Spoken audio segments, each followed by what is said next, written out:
आप सभी को प्रणाम। जय गुरुदेव। श्रीमद् भागवत महापुराण में आगे की कथा सुनेंगे। कथा सुनने से पहले आइए हम सभी मिलकर गायत्री मंत्र कर लेते हैं। ओम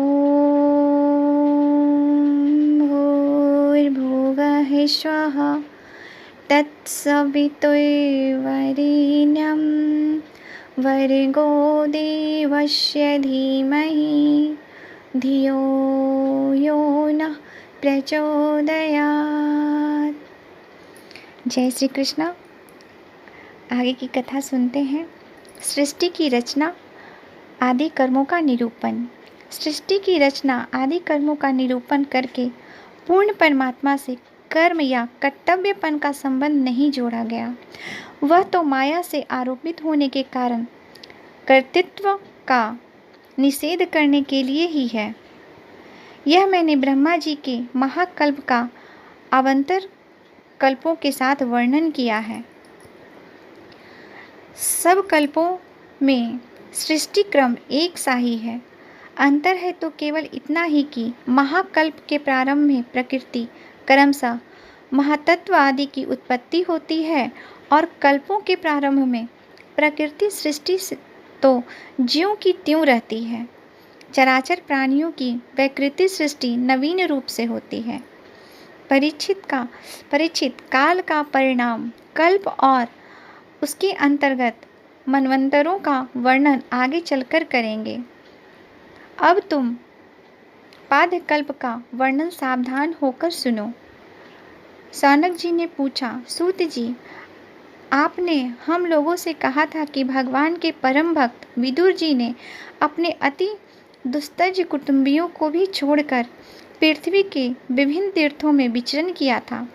उस यात्रा में मैत्रेय ऋषि के साथ आध्यात्म के संबंध में उनकी बातचीत कहाँ हुई तथा मैत्रेय जी ने उनके प्रश्न पर किस तत्व का उपदेश किया। सूत जी, आपका स्वभाव बड़ा सौम्य है। आप विदुर जी का वह चरित्र हमें सुनाइए। उन्होंने अपने भाई बंधुओं को क्यों छोड़ा और फिर उनके पास क्यों लौट आए। सूत जी ने कहा, सौनक आदि ऋषियों, राजा परीक्षित ने भी यही बात पूछी थी। उनके प्रश्नों के उत्तर में सुखदेव जी महाराज ने जो कुछ कहा था वही आप लोगों से कहता हूँ। सावधान होकर सुनिए। यहाँ प्रथम और द्वितीय स्कंद का समापन हो गया है। आगे तृतीय स्कंद में क्रमशः यही सुनेंगे। उद्धव और विदुर जी की भेंट। श्री सुखदेव जी कहते हैं, परीक्षित, जो बात तुमने पूछी है वही पूर्व काल में अपने सुख समृद्धि से पूर्ण घर को छोड़कर वन में गए हुए विदुर जी ने भगवान मैत्रेय जी से पूछी थी। जब सर्वेश्वर भगवान श्री कृष्ण पांडवों के दूत बनकर गए थे तब वे दुर्योधन के महलों को छोड़कर उसी विदुर जी के घर में उसे अपना ही समझकर बिना बुलाए गए थे। राजा परीक्षित ने पूछा, प्रभु, यह तो बतलाइए कि भगवान मैत्रेय के साथ विदुर जी का समागम कहाँ और किस समय हुआ था। पवित्र आत्मा विदुर ने बताया, विदुर ने महात्मा मैत्रेय जी से कोई साधारण प्रश्न नहीं किया होगा, क्योंकि उसे तो मैत्रेय जी जैसे साधु शिरोमणि ने अभिनंदन पूर्वक उत्तर देकर महिमावंतित किया था। सूत जी कहते हैं, सर्वज्ञ सुखदेव जी ने राजा परीक्षित के इस प्रकार पूछने पर अति प्रसन्न होकर कहा, सुनो। श्री सुखदेव जी कहने लगे, परीक्षित, यह उन दिनों की बात है जब अंधे राजा धृतराष्ट्र ने अन्यायपूर्वक अपने दुष्ट पुत्रों का पालन पोषण करते हुए अपने छोटे भाई पांडु के अनाथ बालकों को लाछा भवन में भेजकर आग लगवा दी। जब उनकी पुत्र वधू और महाराज युधिष्ठिर की पटरानी द्रौपदी के केस दुशासन ने भारी सभा में खींचे, उस समय द्रौपदी की आंखों से आंसुओं की धारा बह चली और उस प्रवाह से उस वक्षस्थल पर लगा हुआ केसर भी बह चला। किंतु धृतराष्ट्र अपने पुत्र को उस कुकर्म से नहीं रोका। दुर्योधन सत्यपरायण और भोले भोले भाले युधिष्ठिर का राज्य जुए में अन्याय से जीत लिया और उन्हें वन में जाने के लिए निकाल दिया। किंतु वन से लौटने पर प्रतिज्ञा अनुसार जब उन्होंने अपना न्यायोचित पैतृक भाग मांगा, तब भी मोहवश उन्होंने उन अजातशत्रु युधिष्ठिर को उनका हिस्सा नहीं दिया।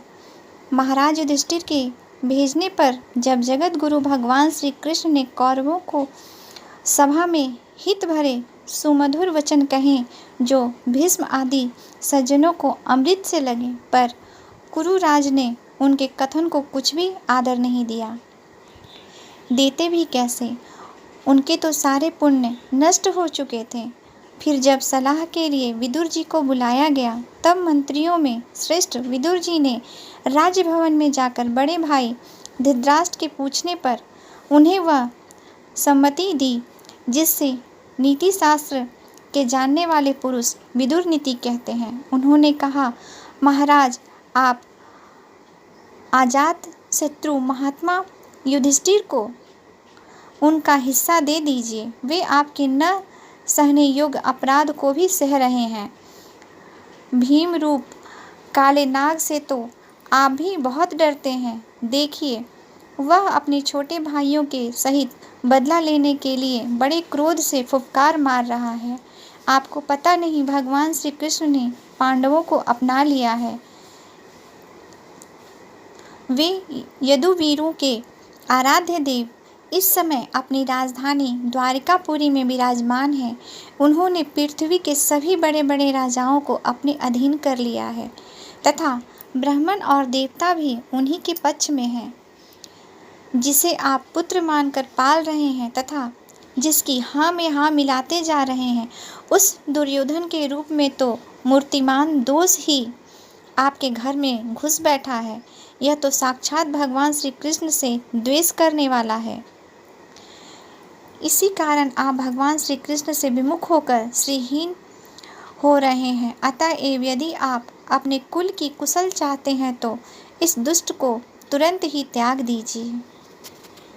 विदुर का ऐसा सुंदर स्वभाव था कि साधु जन भी उसे प्राप्त करने की इच्छा करते थे, किंतु उनकी यह बात सुनते ही कर्ण, दुशासन और शकुनी के सहित दुर्योधन के होठ अत्यंत क्रोध से फड़फड़ाने लगे और उसने उनका तिरस्कार करते हुए कहा, अरे, इस कुटिल दासी पुत्र को यहाँ किसने बुलाया है?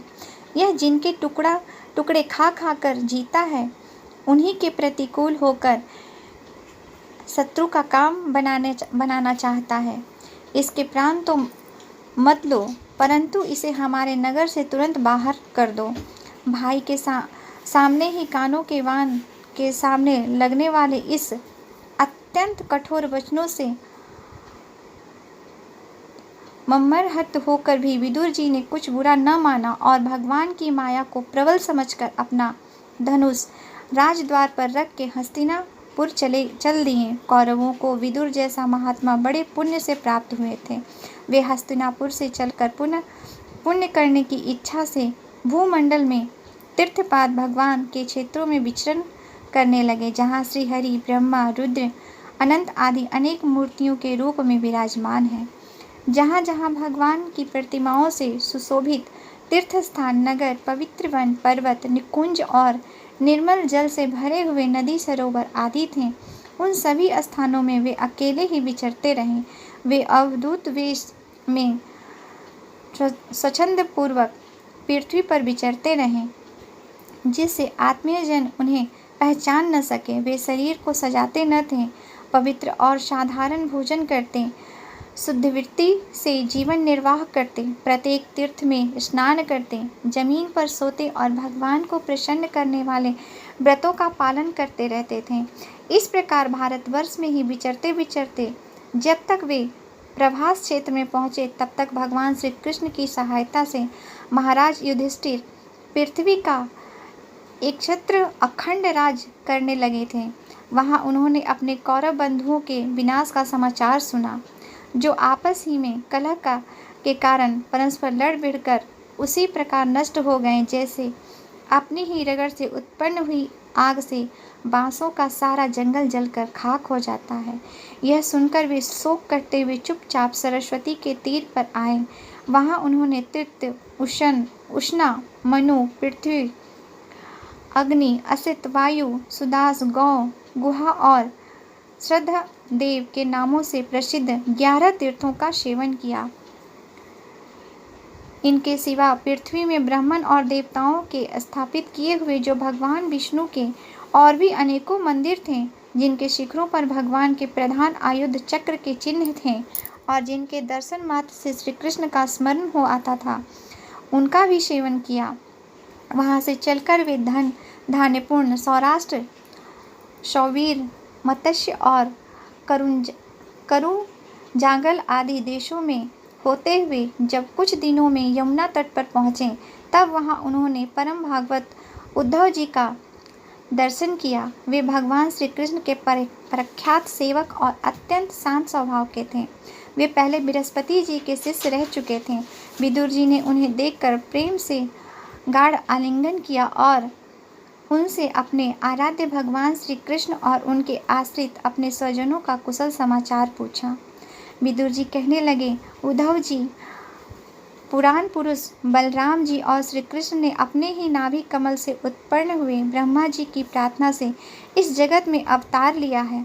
वे पृथ्वी का भार उतार कर सबको आनंद देते हुए अब श्री सुखदेव जी के घर कुशल से रह रहे हैं ना। आज के लिए यहीं तक। आप सभी को प्रणाम। जय गुरुदेव।